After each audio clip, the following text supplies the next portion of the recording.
चलो जय, आज के इस क्लास में हम लोग पढ़ेंगे मानव नेत्र।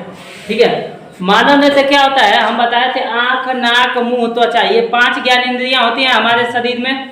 ठीक है, इन्हीं में सबसे इंपॉर्टेंट एक होता है मानव का नेत्र। ठीक है, जो कि मानव का नेत्र क्या करने के लिए होता है, किसी वस्तुओं को यानी वस्तुओं को देखने के लिए होता है। आई बात समझ में? मानव नेत्र में आज हम लोग पढ़ेंगे तो सबसे पहले क्या पढ़ेंगे, ये देखिए मानव नेत्र में सबसे पहले होता क्या है, ये देखिए जो हम लोग आंखिया देख रहे हैं ना, आंखिया, इसमें जो सफेद का वाला भाग है ना, आई देखिए आई सब सफेद के वाला है ना, तो ये सफेद का भाग कहलाता है, श्वेत भाग कहलाता है। उसके बाद गोलका जो दिख रहा है ना बड़का वाला, और उसमें जो है हरी वाला भाग समझ सकते हैं एक दूसरे का आंख देख के। ठीक है, आइरिस है। और उसके बाद है जो गोलका एकदम छोटी मुखी जो है वो आपका पुतली कहलाता है। बात समझ में आई? इसका बड़ा फिगर हम बनाएंगे अच्छे से विस्तार से।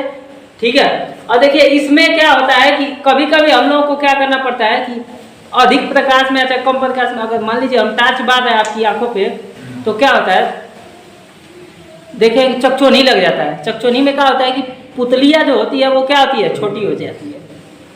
आई बात समझ में? पुतली क्या हो जाएगी, छोटी हो जाएगी। अगर वही अंधेरे कमरे में हम जाते हैं ना तो पुतली क्या हो जाती है, बड़ी हो जाती है। बट एक बात याद रखिए, आंख हमारे मानव शरीर का कौन सा अंग है कि जो कभी बढ़ता ही नहीं है। ठीक है, तो वो है पुतली। आई बात समझ में? मानव नेत्र में वो क्या है, पुतली ही ऐसा भाग है जो कभी जीवन भर घटता बढ़ता नहीं है। वो छोटी मुखी बाबू पैदा रहेगा तब वो इतनी ही रहेगा, अब बड़ होगा तब वो इतनी ही रहेगा, मर जाएगा तब वो इतनी ही रहेगा। ठीक है, बात समझ में आई?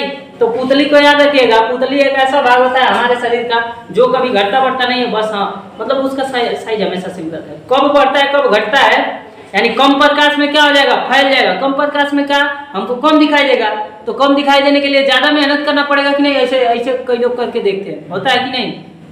और वही अगर अधिक प्रकाश है तो हम लोग कि ऐसे बंद करने लगते हैं, होता है। तो वही कहलाता है आपका समंजन क्षमता, यानी घटने बढ़ने। यानी एक चीज होता है कि अगर हम वस्तु को तेज कम करके देखते हैं तो वो होता है समंजन क्षमता। इसके बारे में बताएंगे डिटेल से। उसके बाद आंखों में हमारी कौन सा लेंस होता है, याद रखिएगा हमारी आंखों में कौन सा लेंस होता है, हम बताए थे। अच्छा, लेंस के बारे में हम पढ़ाए थे ऐसे करके, याद है आपको पिछले क्लास में? ये कौन सा लेंस है जी? चलिए ये है, अभी हम पूछ रहे हैं तो उधरिया से बता दे रहे हो, बहुत तेज उखान हो गए। चलो बताओ, आई कौन सा लेंस है? चला और तो आई कौन सा? उत्तर। तो हमारा आंख कैसा होगा, उत्तर। यानी ऐसा लेंस जो बीच में मोटा हो किनारे पे पतला होगा कहलाता है उत्तर लेंस, बताए थे ना? ठीक है, बैठ जाइए। ठीक है, तो उत्तर हमारा आंख किस लेंस की भांति व्यवहार करता है, उत्तर लेंस की भांति। आई बात समझ में? उसके बाद आता है दीर्घ पटल, कार्निया, आइरिस, पुतली। इन सब के बारे में हम पढ़ाएंगे बारी बारी से। ठीक है, टॉपिक वाइज। ठीक है, और आंखों में आंसू कैसे बनते हैं, आंसू नमकीनी क्यों होते हैं, इन सब के बारे में बताएंगे। उसके बाद आंखों में अगर कोई दोष हो जाता है तो क्या पढ़ेंगे। ठीक है, दोष, बात समझ में आ रही है? दोष का मतलब ये कोनो कमी, अगर मान लो हमको दूरे का दिखाई दे रहा है तो कौन सा दोष, नजदीके का नहीं दिखाई दे रहा है कौन सा दोष। यानी दोष आपका 3-4 टाइप के होते हैं। ठीक है, निकट दृष्टि दोष, दूर दृष्टि दोष, जरा दृष्टि दोष, अबिंदुकता होता है। ठीक है, इन सब के बारे में पढ़ेंगे। ठीक है, तो फिलहाल इसमें हेडिंग डालिए दृढ़ पटल। चलिए देखिए दृढ़ पटल क्या होता है, ध्यान से समझिए। आंख की बाहर की ओर, ठीक है, आंख की बाहर की ओर एक क्या होता है, अपारदर्शी पर्दा होता है। ठीक है, जिसे क्या कहते हैं, दृढ़ पटल कहते हैं। आई बात समझ में? उसके बाद आता है कार्निया। कार्निया क्या होता है कि दृढ़ पटल के सामने का भाग, दृढ़ पटल की क्या होता है, सामने का भाग कुछ उभरा हुआ होता है। ठीक है, और कैसा होता है, पारदर्शी होता है। आई बात समझ में? और वही क्या कहलाता है आपका, कार्निया कहलाता है। कार्निया के बाद आता है आपका क्या लिखवाए, आइरिस। आइरिस। और एक बात याद रखिए, कभी कभी देखे हैं कि आप लोग तो अभी नहीं छोटे हैं। ठीक है, जैसे कि भर्ती में होता है ना, भर्ती में हम लोग जाते हैं तो आंखों का चेक, जैसे मेडिकल होता है ना, तो मेडिकल में आंख, नाक, कान, मुंह, त्वचा, इन सब का वो होता है मेडिकल। तो मेडिकल में आप लोग का कई बार पूछा है कि जो मतलब पूछा नहीं है, मतलब ये बताया गया है कि हमारे आंख का आकार लगभग कितना होना चाहिए, तो 1/6 कार्निया का आकार उसमें चेक किया जाता है कि किसका 1/6 है किसका नहीं है। आई बात समझ में? तो हमारे शुद्ध आंखों का जो वो होना चाहिए। ठीक है, कार्निया का उधर कहाँ अब्बा है, उधर बेहुदा कहीं का समझा रहे, इधर तो ध्यान दे रहा उधर।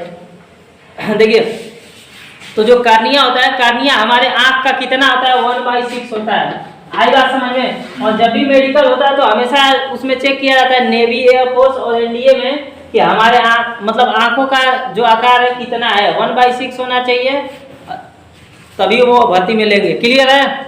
अब उसके बाद देखिए, कार्निया के पीछे क्या होता है, एक, हाँ जी चाक इधर है कमी। देखिए कार्निया के पीछे क्या होता है, जो पानी होता है, यानी समझ सकते हैं आंसू होता है, ठीक है। कार्निया के पीछे जो आंसू होता है यानी द्रव होता है, उसे कहते हैं जलीय द्रव या जलीय द्रव कहते हैं। आई बात समझ में। अब उसके बाद आता है आइरिस। आइरिस क्या होता है, आइरिस यानी कार्निया के ठीक पीछे एक कैसा पर्दा होता है, काली एवं भूरी। कभी कभी देखते हैं कि हमारे आंखों में जो गोल गोल दिखाई दे रहा है ना, यही समझिए कि ये आइरिस है। तो जो ये भाग दिख रहा है ना, जिसको हम हल्का हल्का ड्रा किए हैं, ये क्या कहलाता है, यही आइरिस कहलाता है। तो कार्निया के पीछे होता है ये, ठीक है। कार्निया के पीछे बड़ा वाला फिगर बनाएंगे तो उसमें स्पष्ट हो जाएगा। कार्निया के पीछे कैसा होता है, काला एवं भूरा परत होता है। आई बात समझ में। तो कोनो कोनो का भूरा होता है, जैसे कि कौन थी ऐश्वर्या राय का, देखे ना, ऐश्वर्या राय अपना आंख दान कर चुकी है, दान नहीं बेच चुकी है, ठीक है। हाँ दोनों की है। अब नहीं, नेत्रदान का मतलब ही होता है, ध्यान से समझिए, नेत्रदान का मतलब कई लोग समझते हैं कि जिंदे हैं कि ये निकाल लेना, ऐसा नहीं होता है, ठीक है। नेत्रदान का मतलब आपके मरने के बाद ये सब अंगों खराब है ना होगा, उससे अच्छा उसको निकाल के लैब में रख दिया जाता है और उसके बाद दूसरे के अंदर ट्रांसफर कर दिया जाता है, यानी लगा दिया जाता है। आई बात समझ में। तो वही इनका जो आँख है काला एवं भूरा है और बहुत अच्छा है, समझो, ठीक है, अट्रैक्टिव है, इसीलिए ये अपना आँख बेच चुके बहुत लाखों में। और कोनो कोनो का आँख ये भूरा और करिया होता है। तो हम लोग का लगभग सामान्य मनुष्य के अधिकतम देखते हो कि काला ही होता है। और जो गोरे गोरे होते हैं अंग्रेजों को देखो, ठीक है, अंग्रेज को तो एकदम भूरा भूरा होता है, ठीक ना। आई बात समझ में। तो वो क्या कहलाता है, काला एवं भूरा रंग का जो होता है वही क्या कहलाता है, आइरिस होता है। ये पूरा गोल का लगा क्या है, आइरिस। और देखिए आइरिस के बीच में एक छोटा सा काला छिद्र होता है, ठीक है। ये याद रखिए, ये पुतली हमेशा काला ही होता है, ठीक है। गोरे से गोरे आदमी का पुतली काला होता है, ठीक है, याद रखिएगा।